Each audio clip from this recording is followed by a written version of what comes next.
अस्सलाम वालेकुम नाज़रीन, मिल्ली वॉइस के न्यूज़ बुलेटिन आलमी शब बरोज़ में आपका खैर मक़दम है। नाज़रीन, हम इस बुलेटिन में खबरें देखेंगे तफसील से, लेकिन उससे पहले आइए डालते हैं एक नज़र अहम खबरों की सुर्खियों पर। गज़ा में जंगबंदी ख़त्म, इसराइल के गज़ा पर फ़ज़ाई हमले दोबारा शुरू। चीन की तरह अमेरिका में भी तेज़ी से फैल रहा है पुरअसरार निमोनिया, 100 से ज़्यादा बच्चे अस्पताल में भर्ती। क्रिकेट मुकाबले को लेकर कश्मीर के 7 तलबा पर UAPA के तहत मुकदमा दर्ज। आज़म खान को सुप्रीम कोर्ट से नहीं मिली राहत, यूनिवर्सिटी मामला ठंडे बस्ते में। रुकन असम्बली मनोज झा की मोदी पर नुक्ताचीनी, कहा मोदी सूरज पर भी कर सकते हैं दावा।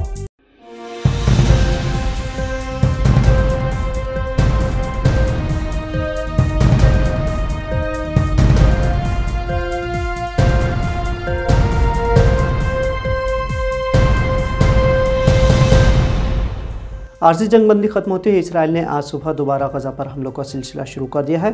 गज़ा की वज़ारत दाखिला का कहना है कि इसराइली फाइटर जेट तैयारों ने जनूबी गज़ा के खान यूनुस में अब्बासन कम्युनिटी पर हमला किया है।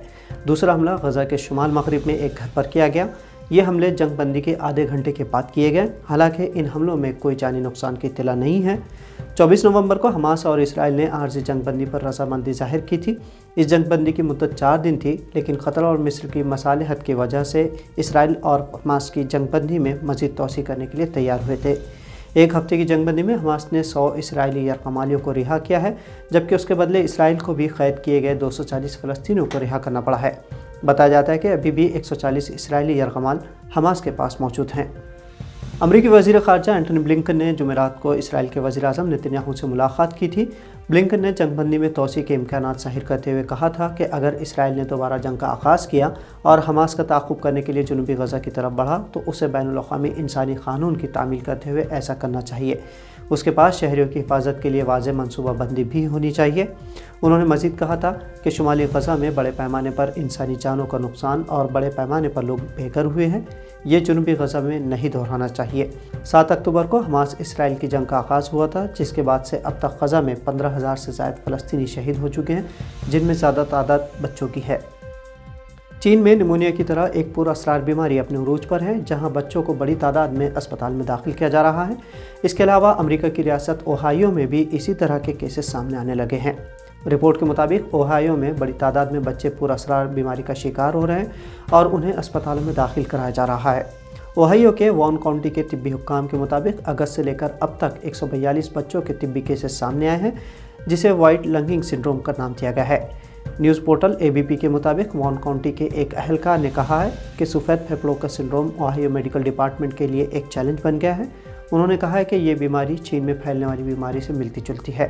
एक रिसर्च के मुताबिक वबाई अमराज के दौरान लॉकडाउन, मास्क पहनने और स्कूलों की बंदिश की वजह से बच्चों की क़ुव्वत मदाफ़ियत कम हुई है, जिससे वो मौसमी इन्फेक्शन के लिए ज़्यादा हसास हो गए हैं।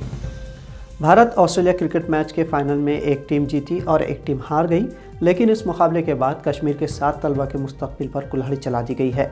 कश्मीर की शेर कश्मीर यूनिवर्सिटी ऑफ एग्रीकल्चर में ज़ेर तालीम 7 तलबा पर ऑस्ट्रेलिया की कामयाबी पर जश्न मनाने का इल्ज़ाम लगाया गया है और फिर क्या था, उनकी गिरफ्तारी अमल में भी आई। तलबा के खिलाफ UAPA के तहत मुकदमा दर्ज किया गया है।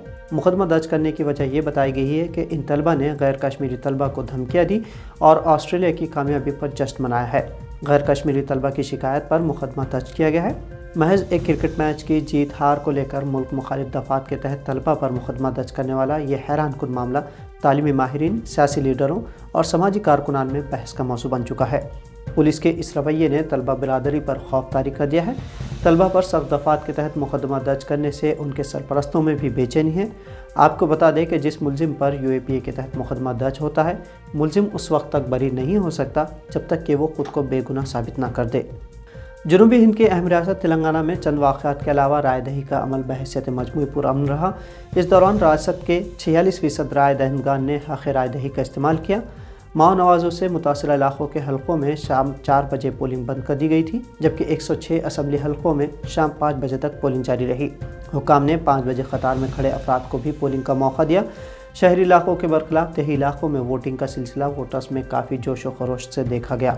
बताया जाता है कि सुबह ही से पोलिंग मराकज़ पर मर्द व ख़वातीन की तवील कतारें देखी गई। कई नौजवान लड़के लड़कियों ने भी अपने वोट डाले। उन्होंने पहली मरतबा वोटिंग में हिस्सा लेने के तजुर्बे को मुस्बत करार दिया और जमहूरियत के इस जश्न में पहली मरतबा शमूलियत पर खुशी का इज़हार किया है। समाजवादी पार्टी लीडर आजम खान की परेशानियां खत्म होने का नाम नहीं ले रही है। जवाहर यूनिवर्सिटी के मामले में आजम खान ने योगी हुकूमत की जानिब से यूनिवर्सिटी की लीज को मनसूख करने के मामले को सुप्रीम कोर्ट में चैलेंज किया, लेकिन सुप्रीम कोर्ट ने आजम खान को हिदायत की है कि पहले उस मामले को हाई कोर्ट में चैलेंज करें, जहां चीफ जस्टिस की एक बेंच तश्कील देंगे और केस की समाअत को आगे किया जाएगा। इसी तरह सुप्रीम कोर्ट ने आजम खान को कोई राहत नहीं दी है।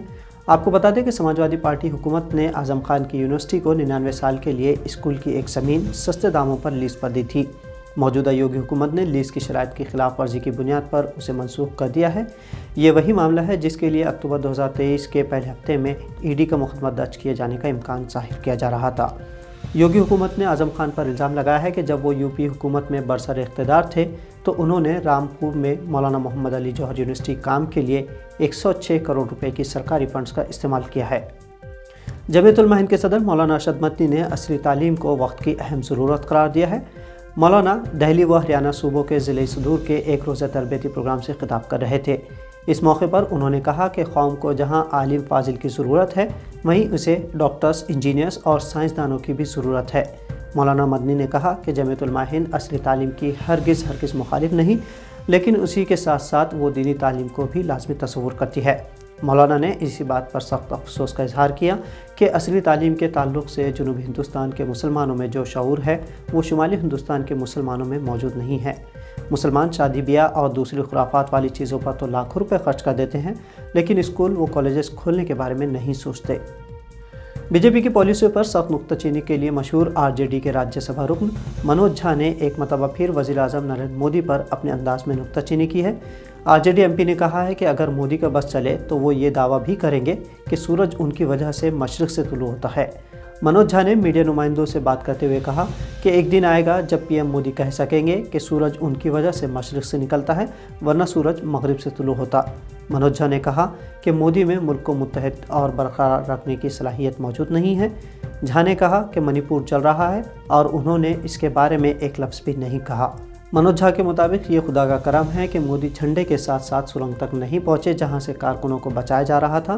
5 रियासतों के इंतखाबी नताइज पर मनोज झा ने कहा कि नताइज का ऐलान होने तक उनके बारे में कुछ नहीं कहा जा सकता। उन्होंने कहा कि वो अमित शाह नहीं जो ईवीएम के बारे में पेश की मालूमात हासिल कर सके, वो सिर्फ इतना जानते हैं कि वो इलेक्शन हार जाएंगे। तो नाज़रीन, मिल्ली वॉइस की अहम खबरों में आज इतना ही। आपसे जल्द होगी मुलाकात नई खबरों के साथ। तब तक दीजिए इजाज़त। अब्दुल वहाब को अल्लाह हाफ़िज़।